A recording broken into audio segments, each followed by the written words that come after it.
Thank you, Mr. Ahmad, for this opportunity. Happy to be here. Thank you for having me here. And last but not least, we have a Professor Madia, Dr. Ahmad Tamizi, the Dean of Commercialization, Department of Research and Innovation, UMP. Assalamualaikum, Dr. Tamizi. Waalaikumsalam warahmatullahi.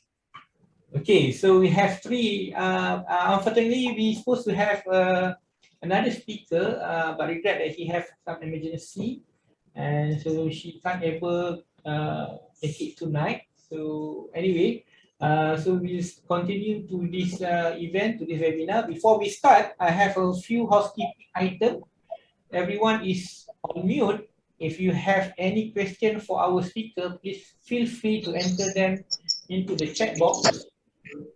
And we'll be addressing questions at the end of the session. Or you can also ask by raising your hand at the participant section of your Zoom interface. And we're also recording this, and recorded version of today's webinar will be available on demand after the live session. Without any further ado, I would like to turn this over to our first speaker, Dr. Ahmad Huzaimi bin Abdul Jamil. Over to you, Dr. Huzaimi. All right, thank you so much, Mr. Ahmad Sharanun. Well, let me try to share my screen first. Okay.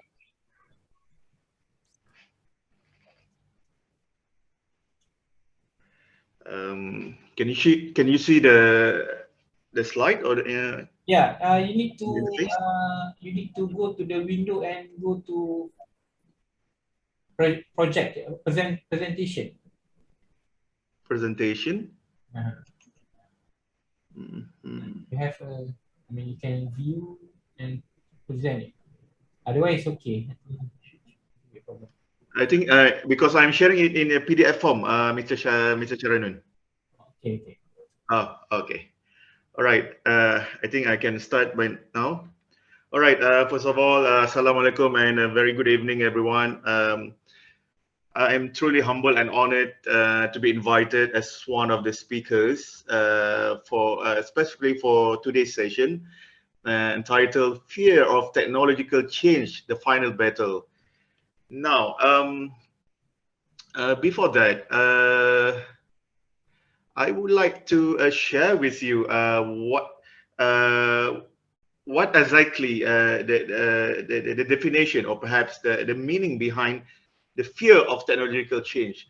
Okay, well, it is very much associated with technophobia. So we want to look into the definition itself. What is technophobia? So technophobes suffer from an irrational fear of technology that can hinder their everyday lives. So, okay, to get into the bottom of technophobia, we have to go back in time. Ever since computers were invented, people have been afraid of them. Okay, not because they were a physical threat or scary to look at, but because they represented the unknown. Because people didn't know what they did, how to use them, what are the process involved, and how they work, and became afraid of the technology itself. So these people are called technophobes. So they basically suffer from an irrational fear of technology. So like other phobias, technophobes suffer from irrational fear. Okay, say like, for example, technophobes may not own a mobile phone, and then if you look at from the current trend nowadays of using the e-commerce, we can easily do the transactions right away. You see, just one click away. Okay, so they live their lives without any form of modern technology. Okay, so now next we want to question why are people afraid of why people are afraid of fear of technological change. So people tend to fear things they are dependent on, but have little control over, and that is almost a perfect description of technology. So like nowadays you can go 24 hours without using technologies, but we don't have a clue how our gadgets works. Okay, so that is basically why people are afraid. So however, to some people who are extremely technophobia can be very detrimental. So technophobes will try to avoid technology at all costs. But if they do come into contact, they could experience some kind of physical symptoms like anxiety, sweating, okay, a shortness of breath, and things like that. So these symptoms only happen in extreme cases of technophobia. But even people who are mildly affected while finding it difficult to use to use new software and high-tech devices. So what can they do apart from smashing their laptop or moving to the woods for okay, things like that, okay? Or perhaps how the next question, the next question is that how to make technophobes feel at ease. Okay, now there has been lots of discussion, okay, from academics and the practitioners as well. It is merely all about information. Like we said before, most technophobes are only afraid of technology because they don't know how it works. Okay, they don't know how the technology or the process takes place. So the solution is simple: choose a user-friendly software or device and explain how it works.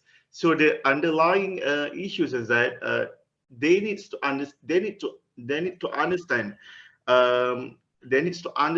what are the processes involved, okay, when it comes to technologies. All right, moving on to the next slide. Okay, I'm going to talk about the technological related change.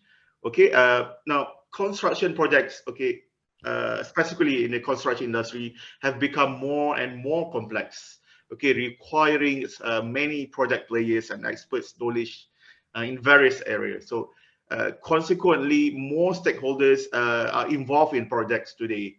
Then a large number of stakeholders constantly need to work together to deliver a project on time.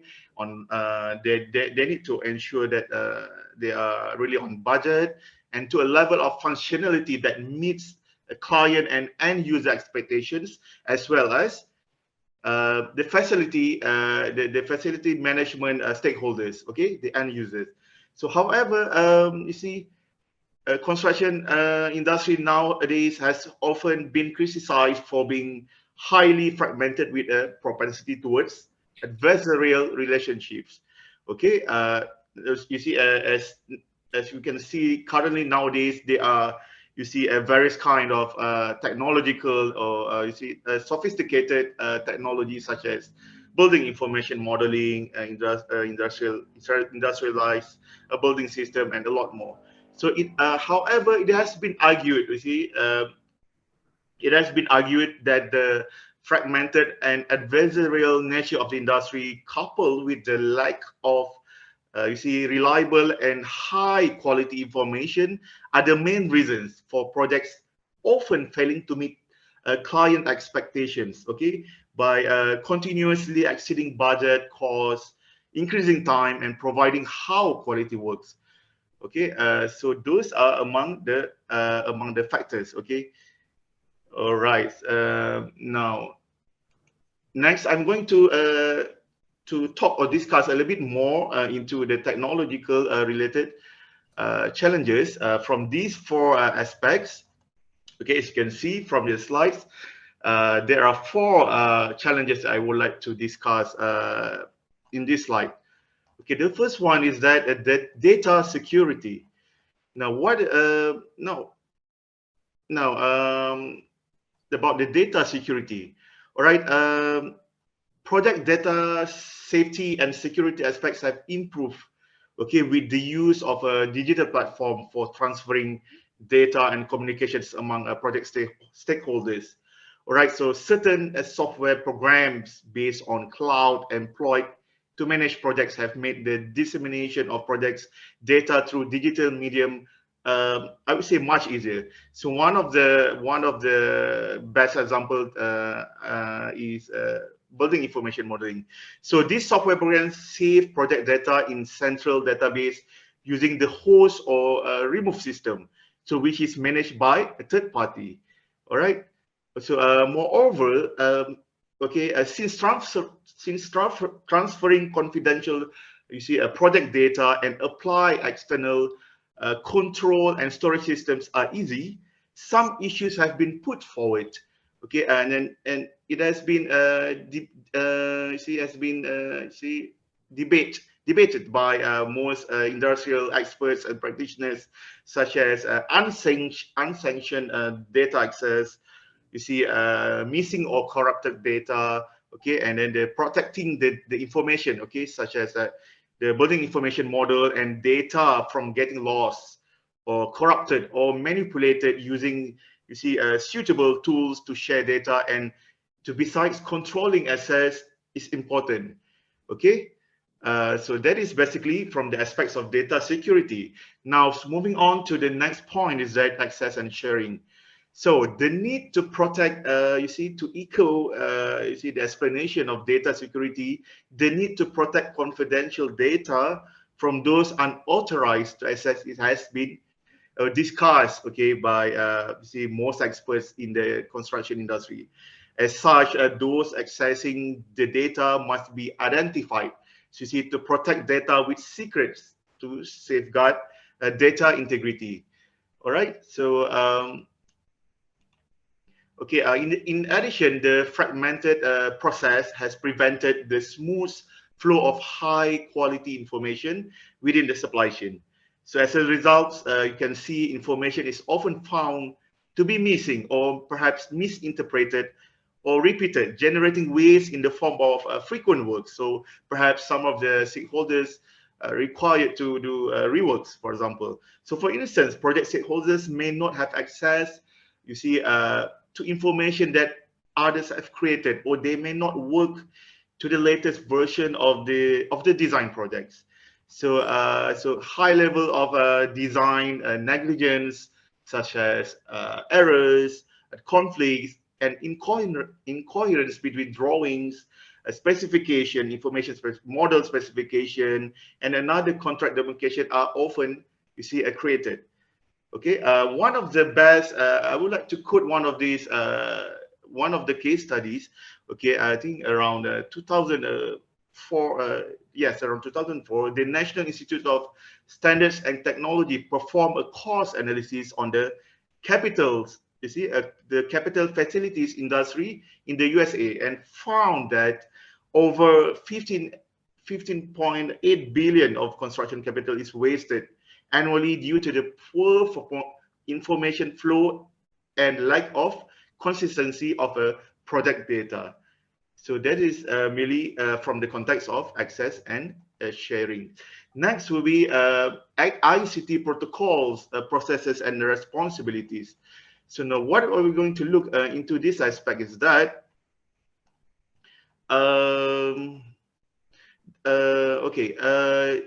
now we know that construction industry is very unique in the way we can't simply make a comparison from one to another project. So gradually, construction contracts have transformed into a manual that manages the transaction of contract processes. So hence, contracts prescribe project players, job scopes, and roles, definitely. So however, in contrast, the application of technology could cause obsolescence. Obsolescence when contractual forms in using a technology such as BIM is included within a short period of time. So thus, contracts must attend to the processes and outline the roles of project players and the functional phase, rather than focusing on technology alone. So taking into, given this example from the BIM, BIM adoption, the BIM execution plan, the BEP, focuses on both the functional needs and the technological demands. All right, so that is from the context of ICT protocol, processes, and responsibilities. So next, moving on to the fourth point is that ongoing information protection. So what I'm going to discuss from this aspect is that the majority of the asset contractors seems to be quite backward with an archaic asset information hierarchy and data structures. Okay, now what does that mean when we talk about ongoing information protection? All right, now, okay.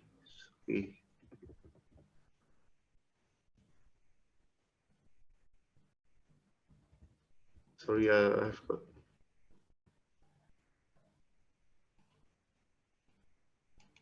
Okay. Now, let me take one example from the aspects of building information modeling. So, like in building information modeling, okay, the technology is there is one specific, we say the employer information requirements, or perhaps the EIR. Okay, basically, what consists within the EIR?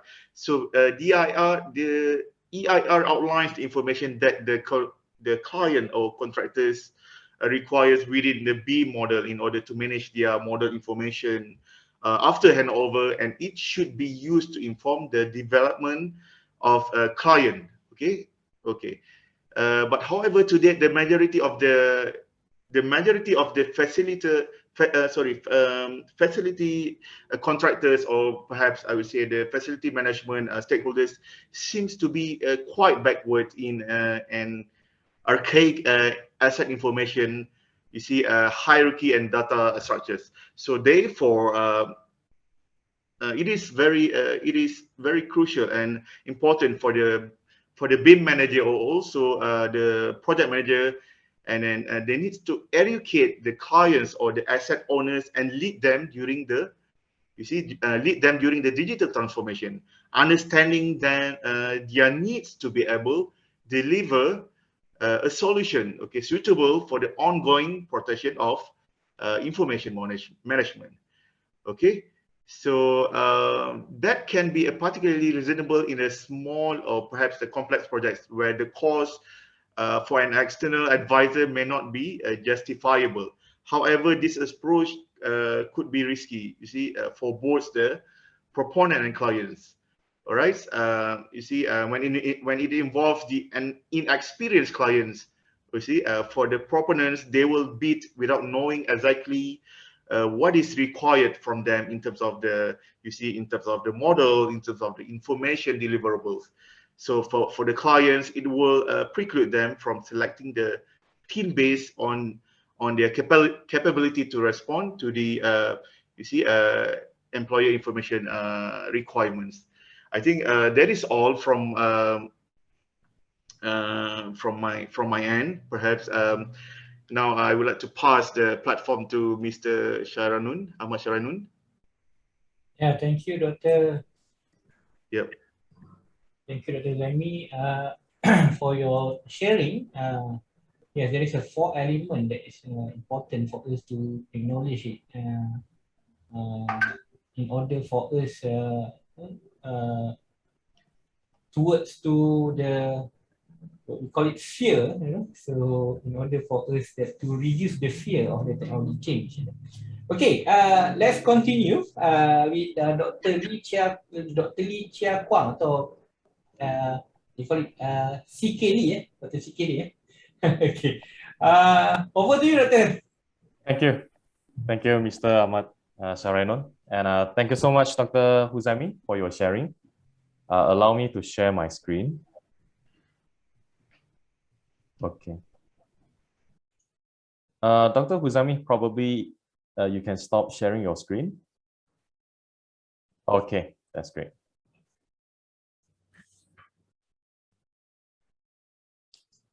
Okay, is it clear? Yeah. Okay, it's clear, yeah. And okay, so right. And first of all, thank you so much again for having me here. Just a little bit of myself. My name is Chia Kwang. I'm currently the head of program for Master of Project Management in Faculty of Industry Management, UMP. And at the same time, I'm also an advocate for Project Management Institute Malaysia. I'm currently, I'm very honored to be given a chance to volunteer, and I'm currently handling the portfolio for Pahang region. I'm currently the director of Pahang region, PMIMY. So Project Management Institute Malaysia is also called as PMIMY in short. And so I'm just going to, introduce a little bit of PMIMY and how actually we embrace technological changes since it's, we're actually quite, fortunate to have an MOU session with PMIMY between Master of Project Management, UMP, and also PMIMY. Now, the reason that what Dr. Huizami said just now about technological changes actually I really felt that kind of challenges in terms of giving a lot of professional development training for students and try to help them path the way towards being a professional once they graduate or before they graduate.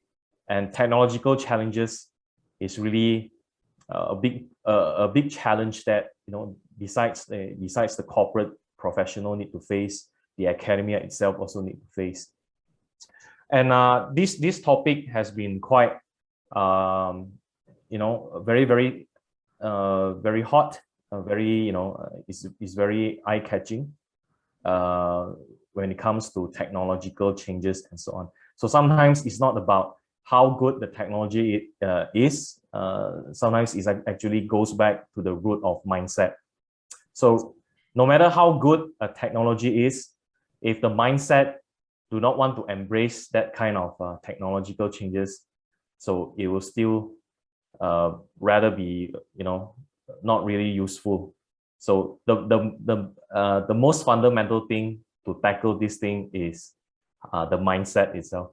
So what the chapter actually did for the past few months, the whole chapter, the PMI chapter board has been trying to encourage the members to use the latest technological tools in managing projects. Now, for example, probably you might actually heard this type of this type of platform like Monday.com, or you want to use other type of tools to manage your projects or to manage and try to be agile. So another keyword here is agile. So agile, as you know, during this in times of pandemic, so this key term of agile, agility, the capability of being agile is really fundamental and it's very important, because in projects you might have a number of characteristics to be aware of. Now, when you try to manage your projects throughout the project life cycle, you need to be aware of customer satisfaction. You need to be aware of the fast delivery times. You need to adapt to whatever changes that is actually happening around you. You need to have a lot of iteration. So instead of going linear, you need to actually go back and forth, managing your projects and so on.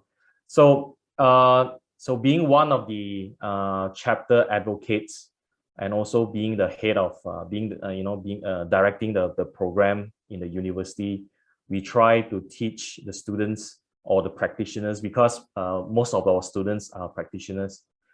So they actually embrace this kind of professional development. Now, the problem during this pandemic, right?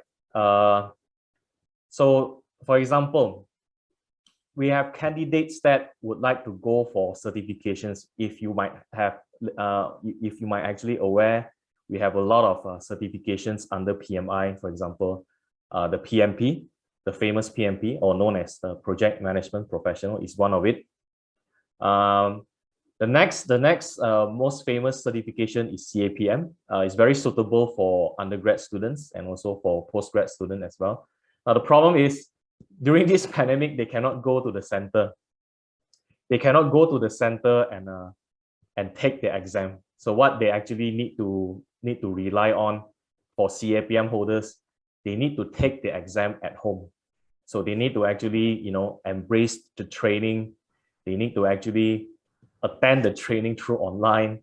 And some students, I have to say that, some of the candidates or some of the practitioners, they felt really awkward having this kind of training by having, for example, like Zoom. The only best thing, the best way that we can do is Zoom and so on, right? Zoom or probably Google Meet or Microsoft Teams.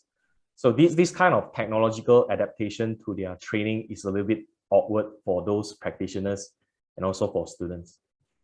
Now, I'm really fortunate and lucky to be given a chance by KPT, or we call it Kementerian Pengajian Tinggi. So managed to secure more than 84,000 ringgit of grant, and we actually use that amount of money to train our students. So 50 students, 50 undergrad students, project management students from UMP were selected and enrolled in CAPM professional development training. Now, the biggest technological challenges that we have is training through online. Now, some students, they are actually in a transition of face-to-face training to online training. They are not really get used to it. They feel awkward and they have no confidence in taking the exam. So one of our challenge is, when managing this type of training project or project management type of projects, training project, I call it like project management training project, is I have to use Agile, besides using Agile, I need to go beyond that agility. I need to go for hyper Agile because some of the participants probably they have other encounters. For example, they become contact one, they become CC2, CC1, CC2, and so on. So training is not easy. Even when it comes to, online training, it's not that easy. So what we actually did is we at the beginning, before the training, we need to collect requirements. So it is actually important to collect requirements from the stakeholders. So the major stakeholders right now is the fund, the sponsor of the CAPM development, which is KPT. We collect requirements from KPT. We collect requirements from the students. What is their expectations and so on. So part of the expectation is okay, right? So we use whatever tools that we have. Face-to-face is impossible at this moment. So we have to rely on online virtual training. Now we have ups and downs throughout the training session. So it took us around 4 to 5 months to make the whole certification training successful. We began, it starts from registering them under PMI membership. We have to register them as a PMI, besides as a PMI member, we also need to face some challenges to register them as a candidate and so on. Now, the most headache part in facing this type of technological challenges when it comes to, taking exams, right? The candidates need to take professional exam at home. So their laptops may actually go haywire. This is number one. And number two, their internet stability is really causing them a lot of trouble. So it's not really easy, but what we actually did was quite fruitful. Out of 50 students, out of 50 candidates that took the CAPM professional exam under PMI, 32 of them actually passed the exam. While the rest of the 18 candidates, they did their best. But one of the major problems is when we try to actually have some lesson learned, right? So it's very important that after we have this kind of project training project, we try to do some postmortem and we try to collect some lesson learned so that it can become one of the organizational process asset in the next, in the next training and so on. So some of the top reason that the students actually did not get through is not because they are not incompetent. No, it's nothing related about their competency. It relates with number one, their mentality in terms of using internet or using online exam. So mentality itself has actually caused a big challenge for them to take the exam. So they got very panicked. So this is actually one of the things that we managed to learn. They got panicked in the exam, in the professional exam. They got panicked, and they are not really used. They found that the online exam, the usability is really challenging.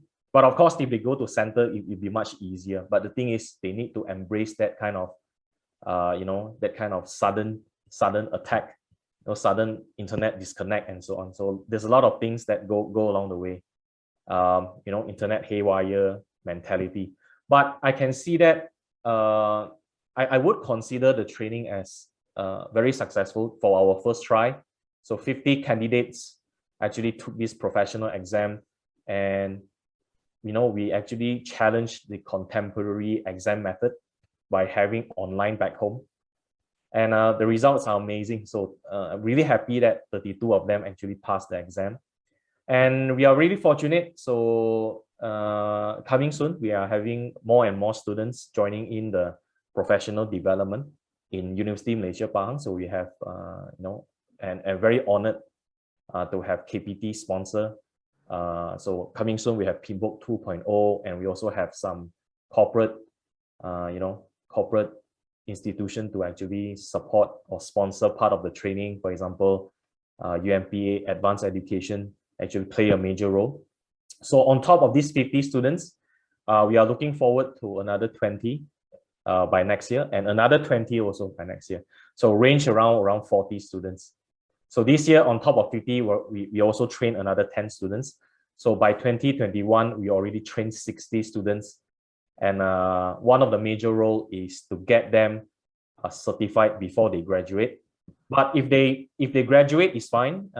We actually carry out the training, and we consider them as fresh practitioners. So it's very good that they continue to advance their professional certification and credential. But I would say that throughout the the training project, the mentality itself is actually one of I wouldn't say that is the burdensome something, but I would say that it's actually the biggest challenge that the candidates have. The candidates had is actually the mentality, the lack of confidence of using new technologies, and they are not really ready. They are not really ready to embrace technology change. Even for the youngsters or even for the young practitioners, they are also having this kind of this problem or this issue. The reason that I share this is just to speak out of experience, and also speaking through the academic point of view. And all right, so we have one of the students. So but I believe that these younger generations, they are really good at adapting in technological use. And one of the students actually managed to certify herself before she graduate, or she went for her convocation. So that's actually one of the biggest joy for trainers like me, for professional trainers. I understand that CIDB may actually have your own certification. If not mistaken, CIDB have certified in construction management, something like that, if not mistaken. So Project Management Institute offers variety of certifications. So one of it is CAPM, and the most famous one is the PMP, Project Management Professional. And recently they have another one called PM Ready. We call it as Project Management Ready. It's really suitable for secondary students, if not mistaken, or high school students. So so definitely all the 4 factors or the 4 domains what Dr. Huzami shared just now, I feel like I want to echo with it, because it actually really happened. I understand that because what I'm sharing is actually from the perspective of academia and how it actually relates. And besides that, throughout the volunteering works, especially if you are using agile, if you're moving from agile to hyper agility, you need to be adaptive, and this technological change is the number one challenge that I think all of us have to actually embrace. Embrace is number one, but overcome is number two. We need to actually overcome it. Yeah. Okay, so I would say that that's all from me. Thank you so much for giving me an opportunity to share, to advocate the academic point of view. Back to you, Mr. Ahmad Shareno. So I welcome any questions and Q&A. Thank you. Thank you, Dr. Lee. So, yeah, it's good to know that to embrace the technology, to overcome the situation, you know, right from the example of the taking exams, you know, using the online tools, you know. So make also the student fear, not just fear, but also sometimes whatever the program that we create, we need to change a little bit to tune it in order for us to use the technology and to avoid that this kind of fearness happens to the people that using it. Yeah, it's true. It's a good experience, good sharing. This is a life experience from the student itself before they become the workers. So if they can overcome this situation, I believe that anything comes in the future about technology things, I think the student already ready to address or to use it.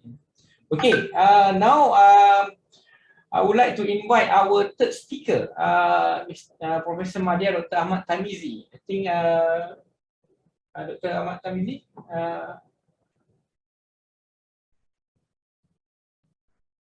Over to you, Doctor.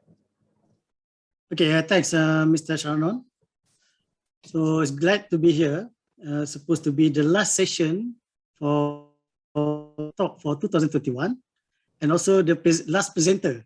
It's good to end 2021 with up and down due to COVID and those kind of things. Okay. Before we continue further, just want to highlight a bit.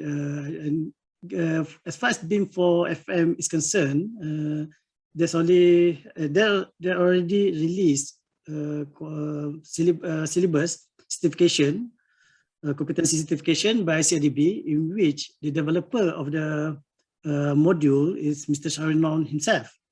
And it happened also, I'm the one during that time becoming the subject matter expert to evaluate the task given to the Sharinon in order to develop the certification module. So it's great to be here again with Sharinon. Previously, of course, when we collaborate together developing the module, more to physical activity. Now we are on the online basis. Okay, a bit about myself. Currently I'm hold post as a UMP Dean of Conversation, Ministry of Work National BIM Expert, and also BIM Strategies of UMP Holdings. So the context of presentation discussion I would like to share tonight, more towards about our experience of doing BIM transformation, focusing on various segments of clients. We have FM contractor, we have client, we have consultant, and then we wrap it up into similarity of the concern that need to be addressed if you want to do the digital transformation itself. Okay, before that, historically, when we set up the BIM unit at UMP Holdings, the focus in that time is not really offering the business outside the boundary of FM services, but rather we want to digitalize all the asset information, data, under the company known as UMPS, UMP Services Nabrat.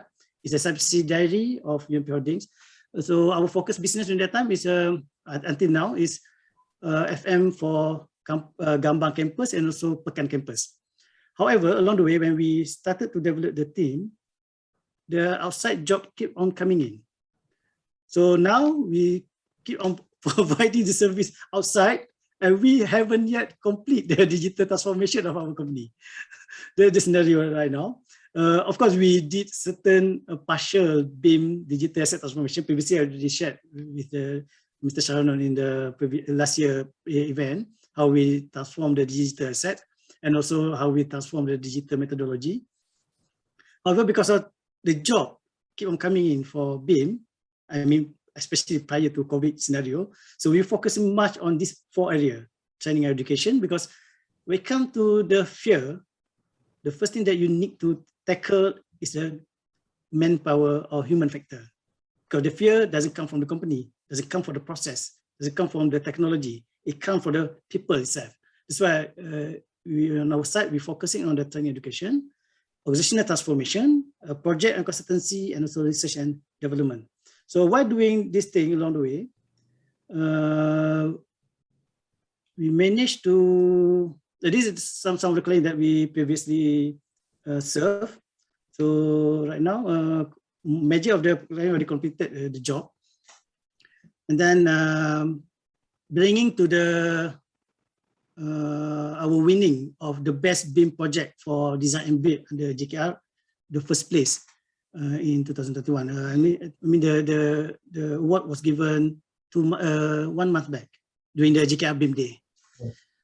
So what I'm trying to say here, when we established the BIM unit under the UMP Holdings subsector di bawah under the CEO task force, during that time in 2016, we are starting fresh with no understanding of BIM itself, with no technical person, with no, I mean, except myself, but the rest of the team is zero knowledge, zero competency, zero understanding, a lot of fears, especially from the management itself. Because when it comes to the management, they don't talk technical, they don't talk FM, they don't talk BIM, but they talk only money. So this group of people is very, very important for you to tackle. If they get feared and reluctant to do it, and trust me, the entire implementation gonna collapse. So this is some part of the experience that I will share during this presentation about our own transformation journey, how we transform. Initially supposed to be only BIM transformation, but moving towards, now it becomes digital transformation. Remember, BIM just small subset of the digital technology. When it comes to the digital transformation, we have various elements that need to take into consideration to ensure the entire implementation really improvise your process flow and increase. The keyword is your company's revenue. If not, trust me, no matter whatever good technology it is, if it can't really generate new income, new revenue, no need to implement it. Okay, so basically, if you want to optimize the revenue, only 2 ways. Optimize the operation, meaning that minimize the resource utilization so that you can increase the profit, or you generate new income. Okay, so I just would like to bring a bit attention to the Construction 4.0 strategic plan released by CIDB to be used for coming 2021 and 2025 under the RMK 12. If you look at the 12 technologies outlined within this Construction 4.0 framework, 8 of the technologies concerned about the digital technology, talking about augmented reality or visualization, VR, talking about cloud and real-time collaboration. In BIM world, we are using the concept of common data environment, CDE, 3D scanning and photogrammetry. This one would be good to serve as the digital record model or asset model for FM. Building function modeling, while 3D scanning provide a good surface modeling as accurate as it can be, but it doesn't cater the need of the parametric information. That's where BIM is needed to give you the specification and then the information, and then also the documentation within the central model. And then, of course, in order to view those things, then you need to have more user-friendly tools, in which this context is an Internet of Things, or in the more layman word, by using your handset, isn't it? And so then, we're talking about the big data and predictive analytics is very important, especially for FM when it comes to the preventive maintenance. And of course, for the blockchain, for the approval of the payment, job done, everything, and also the artificial intelligence, to especially important when you want to manage your digital asset, and also spaces. So by looking at it, it's no longer about BIM transformation. We're talking about through new technical jargon, digital transformation, which bring a lot of fear to a lot of people these days. Because when we did this journey of building information modeling transformation back in 2016, we attached directly with RMK 11 under the CITP, Construction Industry Transformation Program. During that time, the only digital thing that we talked about for the first 5 years, only building information modeling. Suddenly, when it comes to the RMK 12, the theme is a revolution, will be bundled up with another 7 new technical jargon, and I don't think it's really that much easy for the industry to respond. Because when we do single BIM transformation, it's really, really tough to transform the entire industry. Now we're talking additional 7 parameters into the ecosystem. But we see how the market should respond. So hopefully, when in RMK 11, we're talking about transformation, so it doesn't take much their lead in order to transform. When talking about another 7, if to combine together to go for construction 4.0, we're talking about all blended together. There are only 2 possibilities. Either we're gonna fail totally, because we're gonna bite more than we can chew, or we can do it slowly, but manage to achieve certain part of it. So that's why it's very important to understand this direction of the government. And then in order to really implementing the entire, at least 8 technologies, because even we're talking about BIM, we are not still there, mature in the industry. So we need to top up with another 7 technology. When the governments come up with the term of revolutionizing the industry, hopefully it's not just simply a buzzword. Revolutionize means that how we put the payment scheme into the job that need to be given to FM contractor also must be revolutionized. Jangan kita kata sembang saja revolutionize, payment masih lagi pakai payment yang tahun 1997, 1998. It won't work. It won't work that way. Because if revolutionize take a very, very kita kata big leap of action by entire party. You cannot simply rely on the FM contractor to take the big leap, but you allow the client to still using the previous contractual arrangement. It won't work that way. Because when talking about the new 7 things coming in the picture, last time when we implementing BIM, we have introduced at least 3 new roles and responsibility. We have BIM manager, coordinator, and modelers. We have EIR comes in the picture, employee information requirement, in order to top up our contractual arrangement. Then we have AIR, asset information requirement, in order to complement the FM contract. Those things are talking about BIM alone. The moment the 7 parameters coming together, we don't know how much new job role going to be created. We don't know how much contractual amendment that need to be need to be focused on. So if we're still using the transformation approach to do this thing, that's what I'm saying. I'm afraid that it's going to fail, leading to failure. If we really go by the revolutionary approach, it might be successful. But is it said that really going to do it? So it goes back to the topic of today. Because the reason I keep highlighting this thing, because to instill fear among yourself, because that's what the topic is all about. Yeah. We fear because we need to deal with so many the unknown, the uncertainty, like really discussed by Dr. Zaimi and Dr. CK, the unfamiliarity, the unrealistic expectation, and many more that we really don't know to define it.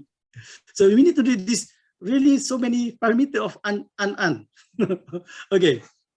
And then, of course, we are just started to be familiar with BIM, and now we need to couple up and prepare ourselves to deal with another 7 technology, learning the new things.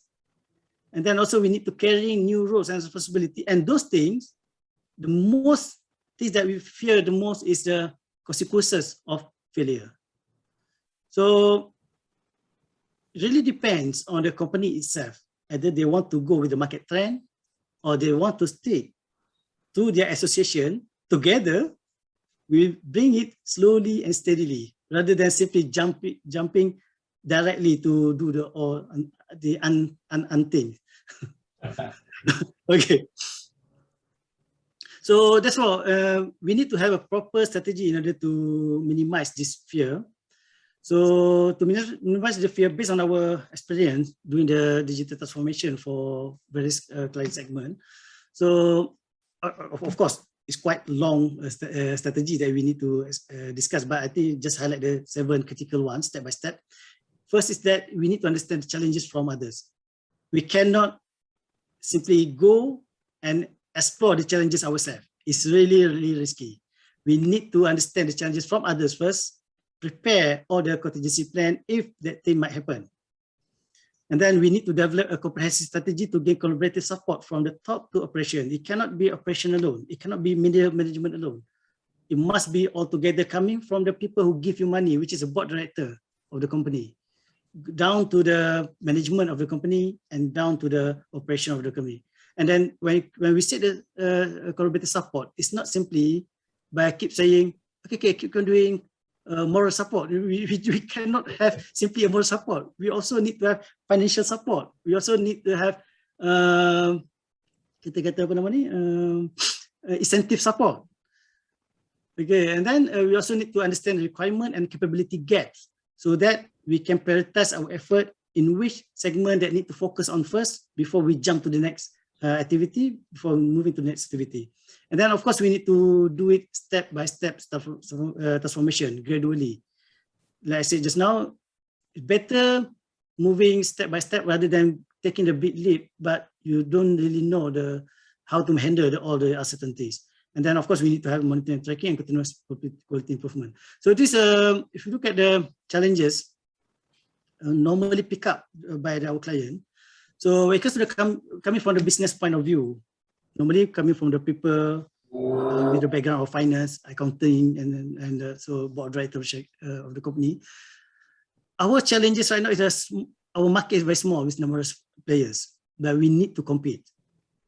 The fee is so competitive that the profit cap is also small. So that's why, depending upon the view of the management, and they take this as an opportunity to invest on the technology so that they can improvise their operation, or they simply optimizing the operation by not implementing all the new technology. Mm-hmm. That's how they do the way that always coming from their angle. And then also when it comes to the technology, unless you are selling the software, you can get direct return on investment. You can see directly how the return investment can get to you. But if you're talking about implementing technology for the company, it's really, really hard to justify how the return going to be gained either in short period of time, or is it 2 years of time or 3 years of time. But either way, you need to ensure this thing must be less than 3 years. These are the rule of thumb figure. If the company invests 1 million, so at least within the 1 million, within 3 years of time, 1 million should be gained. Not talking about unmonetary, it must be monetary return, precisely proof to the management that it can be done. So, and then of course, lack of specific demand by the client, especially for the FM industry, and then the cost of the implementation itself. So as far as the process is concerned, so far the unclear flow of data and information, because even though there are so many requirements driven by the client, currently we have at least 3 standards by the client. Either you are going to use GKR standard for the public sector, either you're going to use ISO standard for the private sector. And then coming to the certain specific industry like airport, they have their own another way of standard. So when we have so many variable of the standards, the flow of data information doesn't easy to be catered for the needs. So we need to have very structured way of how to structure and also dynamic way of structuring of this flow of the data and also information. And also the process so far is an unclear quality of deliverables that need to be produced and submitted, not only to the client, but to the various stakeholders that are going to use the deliverables. And also poor process flow coordination between digital and physical assets. And this one normally happen when it comes to the as-built, either be it as-built drawing or be it as-built models. You can have very comprehensive as-built models, but accuracy is not there. You can have accurate as-built model, but the comprehensiveness of the information is not there because of due to the poor process flow coordination and also due to the unspecified requirement not clearly stated within the contract. And then, of course, we come to the fear, we talk to the people, the lack of really competent personnel in the market. As far as BIM concerned, we're talking about BIM manager, coordinator, and modeler. But as far as digital transformation, coupled with another 7 new job role, new parameter of technology, I'm also not sure how many new job roles are going to be created and how ready they are to serve back to the market so that the company can really utilize their expertise. And also we have a problem within the between aware, ready, and confident to implement. So even though you are ready, if you are not confident to implement, then again, it's really hard to do the transformation. So this aware, ready, and confident to implement should be looking at the 3 group of people, like I said just now, business people, management people, and also technical people that want to implement those things. And also the biggest challenges is the pinching of workers by one company to another company. Yeah, so these are common problems. Even our site also has having the same problems. Because remember, the moment the workers got pinched, it's not just about the workers, talking about the knowledge, talking about the trade secret, talking about the so many things that we already developed within the ecosystem, easily being pinched by other people. And then suddenly they can replicate the same things, then compete back with you.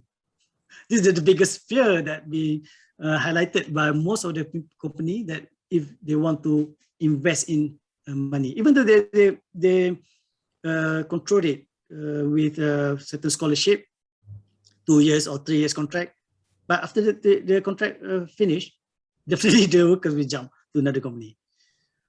Okay, normally these are the general framework that we normally use in order to help the company to transform their to do the digital transformation. So you must always go with the business strategy first. You must talk with your top management, I mean the finance people, if possible, to talk to your board of director of the company. Is much more workable that way. And during this time, we don't need to talk technical, but we need to understand the magic numbers, their target of the revenue, and how they want to strategize. Either they're willing to open up new market segment, or they still want to focus on current market segment, but simply optimizing the resource within the company. Once you understand the business strategy, only then BIM strategy or any digital strategy can fit into the business strategy. Then after you have identified this thing, then the next step is to identify the strategy, application, and prioritization. So within these things, you need to propose the implementation framework. So this implementation framework requires a certain study to be done for you to understand the readiness or capability criteria, so that you can do the self-measurement of the gap. One company to another company is going to be different. So for instance, these are understanding the current capability to prioritize implementation. So normally it comes with 4 quadrants: people, process, technology, and also business. So for instance, here I just pick from the people quadrant. So at least you need to have good work environment, training, education, skill, attitude, and defining new roles and responsibilities.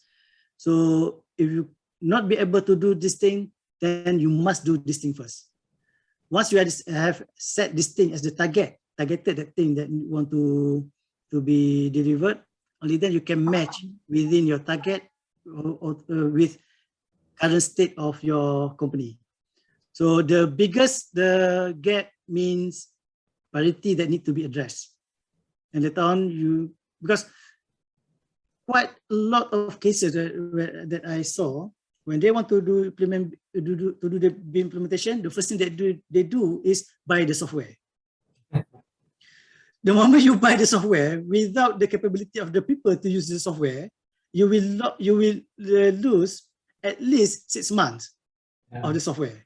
Let's say you spend around 100K, you need to another 6 months to develop the competency. So only 6 months left.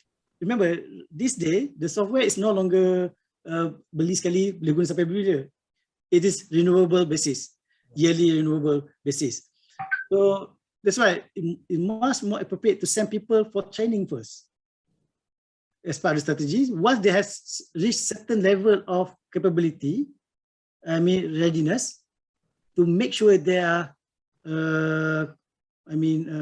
confident or comfortable to implement, only then you buy the software. Supposed to be that way, but it turned out people keep buying the software first, keep buying high top computer first. Towards the end, nobody can use it, and even worse, because of less strategic implementation, they abandon the implementation. That is the worst fear ever that going to be encountered by the operational people when things happen in such a way. So I think that's all that I can share within a quite limited time duration. So over to you back again, Mr. Sharon. Thank you, Dr. Thank you, Dr. Matamizi. I think we are. It's a good insight, especially the experience on the transformation from transformation that utilizing BIMs in your projects or in your activity in the university or outside the university. That's very good experience actually. This is something that we are actually waiting, and actually your topics conclude the 7 series events. You know? Yes. because of the we are moving towards for digital transformation, the fears of technology, okay, and you show us the experience that you've gone through in implementing not just not at the FM at the moment, but the BIM that utilizing the digital application. So it's like wrapping out the 6 series event that we have. So I don't need to do wrap out for this, you know, because we already did it without realizing it. That is the wrapping out that we are actually looking at the experience and also the knowledge, and also there's also a sharing what we should do before we buy the software or before we decide want to go for the digital transformation. And in the meantime, we are looking for any question from the participant. Feel free to ask question. We have another 10 minutes to go. Any question from the participants that would like to ask questions to Dr. Lee Chia Kwang and Dr. Ahmad Tamizi or Dr. Ahmad Huzani? So if you have any question, just write at the chat session. Or meantime, I have one question actually for Dr. Ahmad Huzani. I'm interested about the 4 items that you mentioned earlier, especially the item number 2 in relation to the numbers. I think 15.8 million. 15.8 million. Yes, Mr. Sharon, yeah. So this is what I mean. This is from where that you get that? Well, this is basically the case study I obtained from USA back in I think 2005 or 2006, around that. So they conducted the cost analysis, and then they found that you see how important is that to have like in order for us to understand the process of the and then the management of the information, the flow of the information, just like what has been discussed by Dr. Ahmad Tarmizi. You see the quality of the information, not only the quality, but on top of that, also you see the importance of to ensure that the information is adequate, the adequacy of the information. You see the accuracy of the information as well.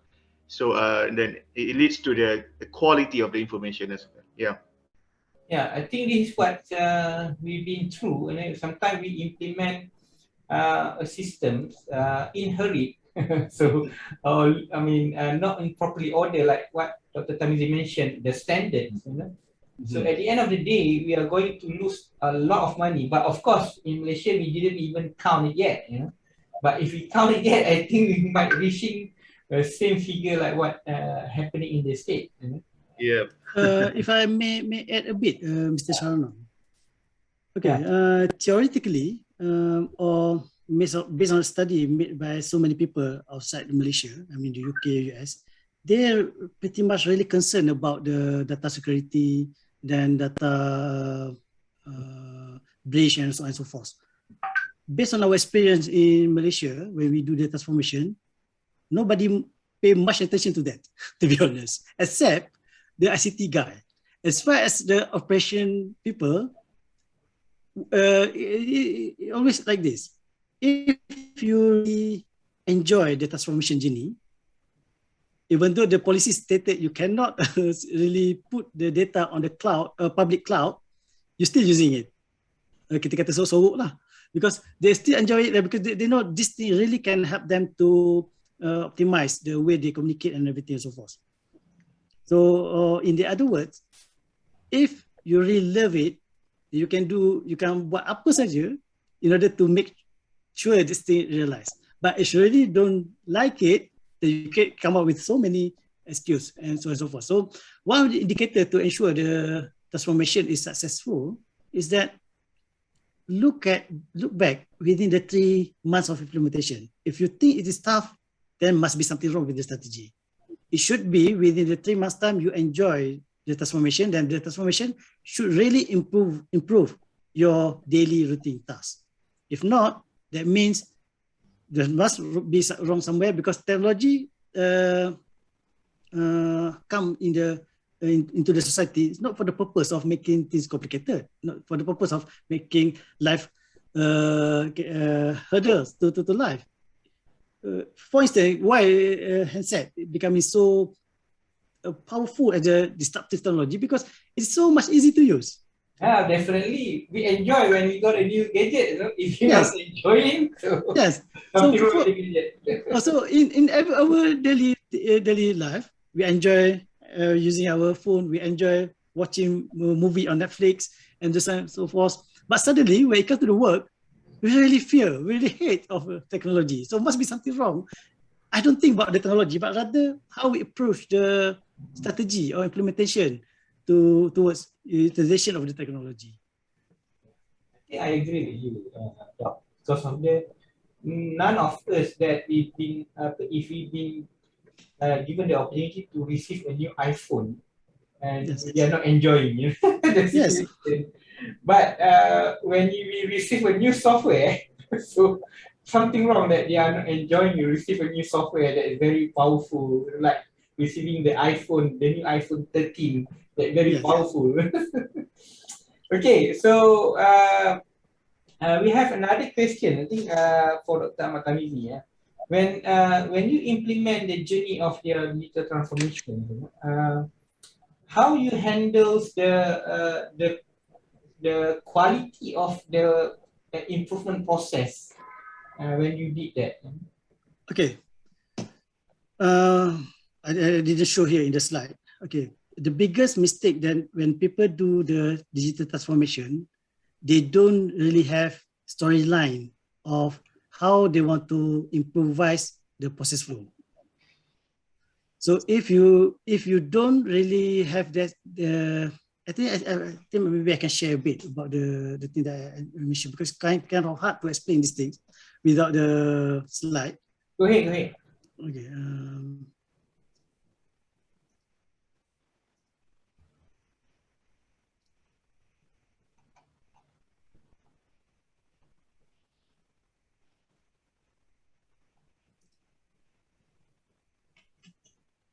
Okay, let me share this slide.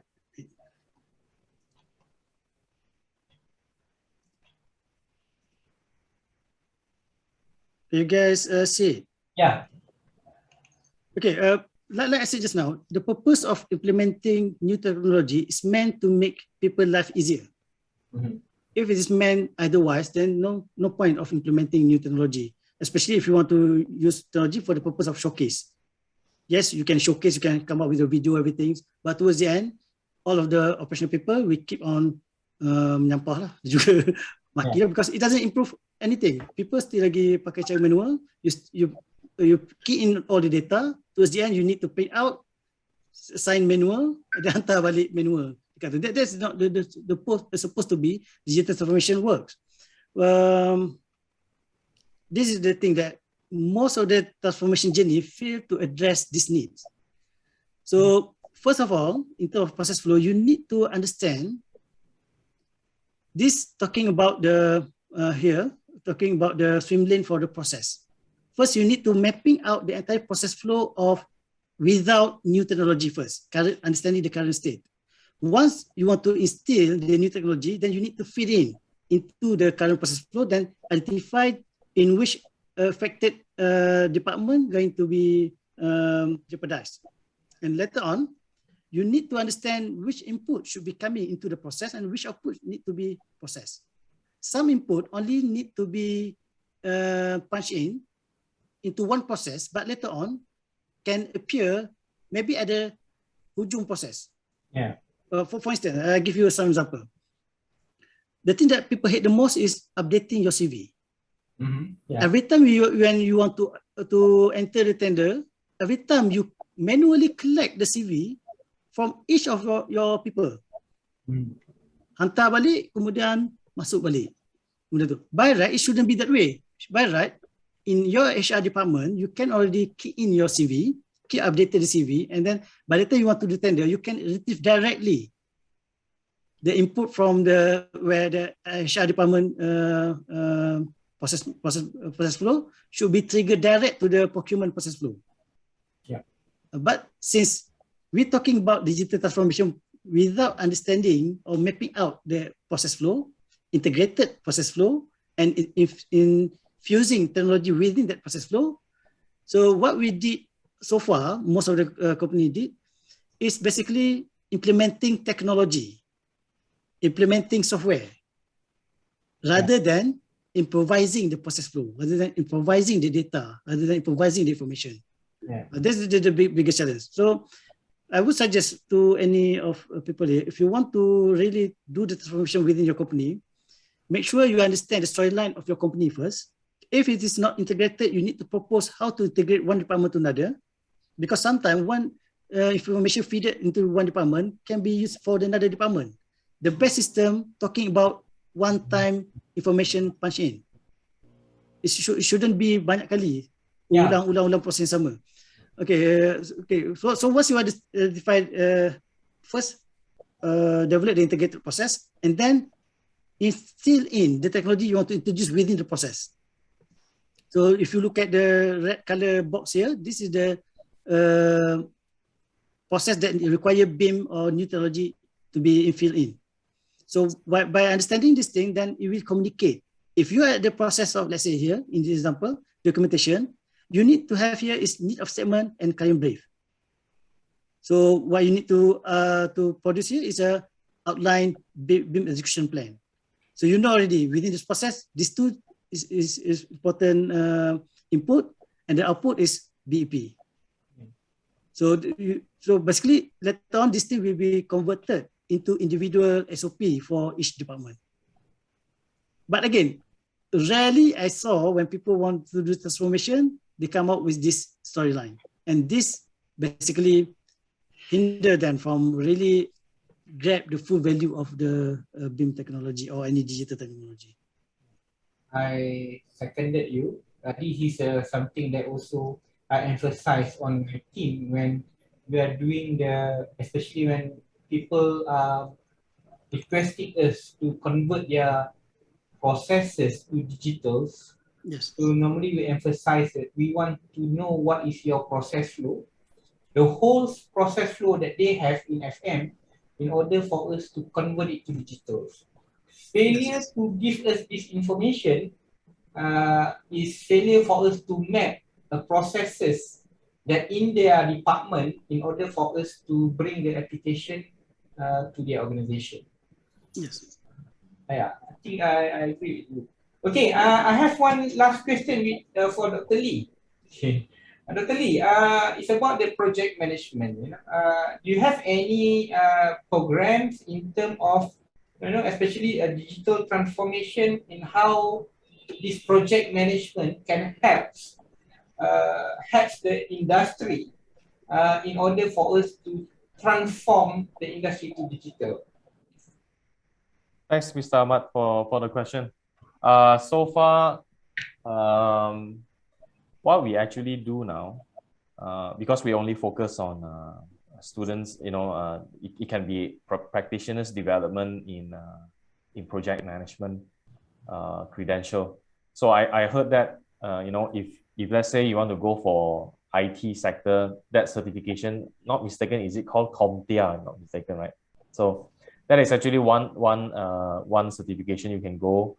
Another one is Scrum, especially if you want to go for agile project management. So there's a lot more of project management certification that actually enhance your knowledge in project management. But I would say that back to your question, what type of project management training? I would say that I would encourage the practitioners to go for this type of credential. Not necessarily PMI.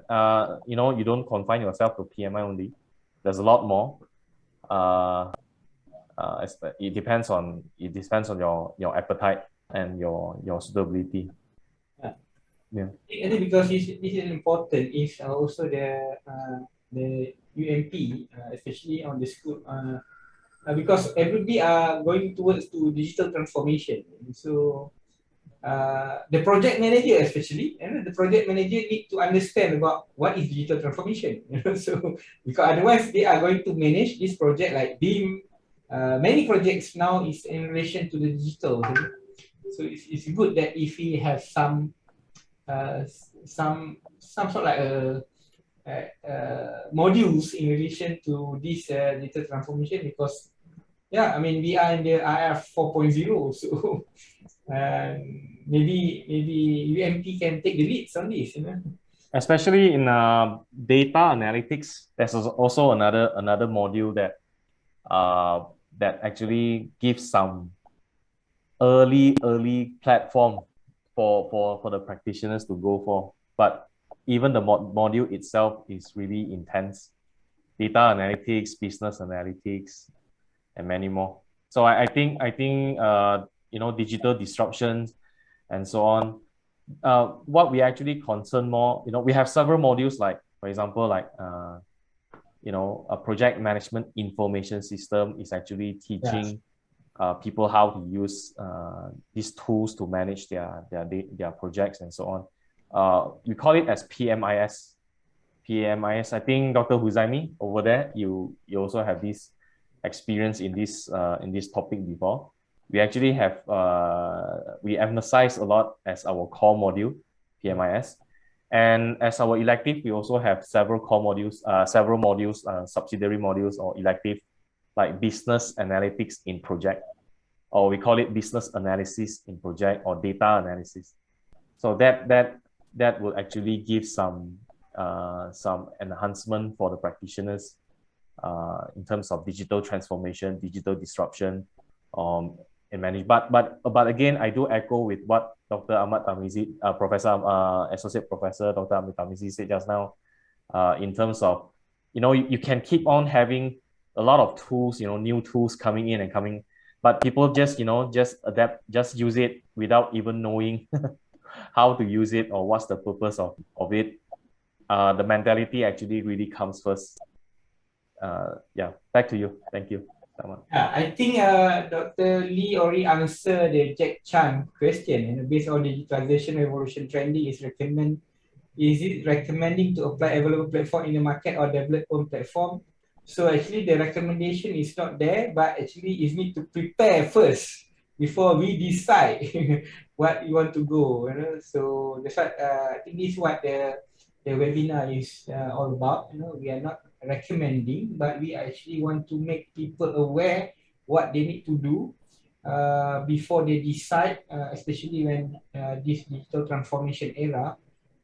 Recommendation, I mean, if you're looking about the platform out there, they got many platforms that available, but in order for us to choose the right platform, first, prepare ourselves. Prepare ourselves before we jump into the bandwagons and we make mistake on that. You know? Okay, anyway, it's already 9:25. We exceeded the times that are given to us. And this is the last webinar. And any things that you want to add, Dr. Ahmad Huzaimi, Dr. Lee, and Dr. Matamizi? Any last words from both of you? Okay, simply, the first thing, like I said just now, digital transformation must be associated back with the income generation. So, or added two justification only. Either it create new income generation or it optimize the operation so that you can bring more profit to the company. If you can't really see how this thing can be done, then it's really, really hard to go for the digital transformation. That's all. Dr. Lee, any last word? Last word. It reminds me of one thing I actually came across. I think because digital transformation involves change, right? Human change. So there's a lot of factors that actually influence it.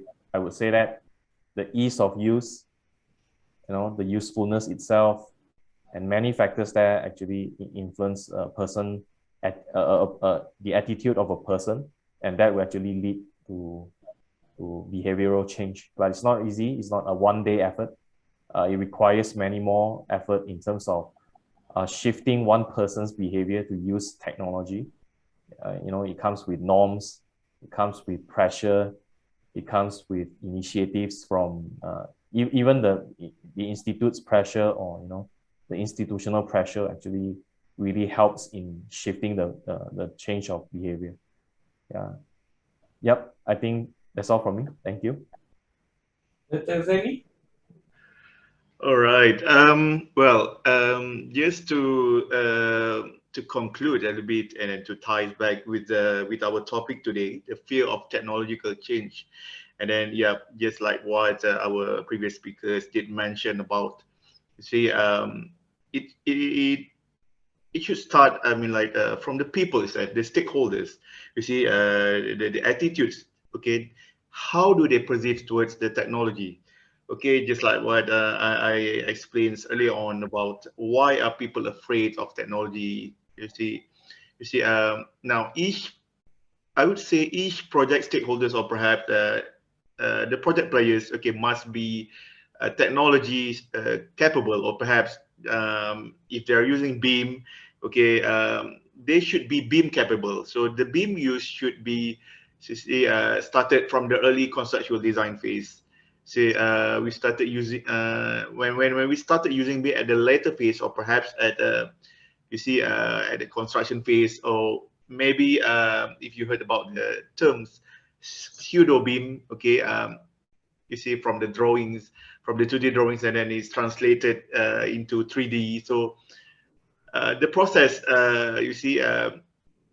it does not really follow and complies with the with the definition itself. I mean, like the Beam itself. Okay, we need to understand what exactly the definition of the technology itself. Say, like for example, the Beam, building information modeling. So Beam is pretty much associated with the process rather than the software. Okay, rather than the software alone. Okay, So just like what Dr. Tarmuzi did mention, okay, they heavily, you see, invested into, you see, of buying, you see, very, you see, costly software, for example. All right, so now is that you see, technology plays a very important role, especially a BEAM, to integrate the processes, and hence the ultimate objective of the project should be unified, you see, to be deliverable. So if we do have like technology comprehensive, the BEAM comprehensive guideline, okay, like perhaps each stakeholders understand, okay, what should be done, okay, understand extensively what are the processes involved. I think each project stakeholder would be able to articulate their roles and responsibilities, you see, towards achieving as well as integrating and enhance communication line, okay, their same directions, and ultimately and perhaps towards the end to achieve their ultimate objectives and outcomes of the projects. So that is my point of view. Mm-hmm. Okay, I think thank you for your time tonight. Thank you for all the speakers. I would like to, I think before we end this webinar, I would like to thanks to CIDB. So by giving us opportunity to host the event for the 7th series of the webinar.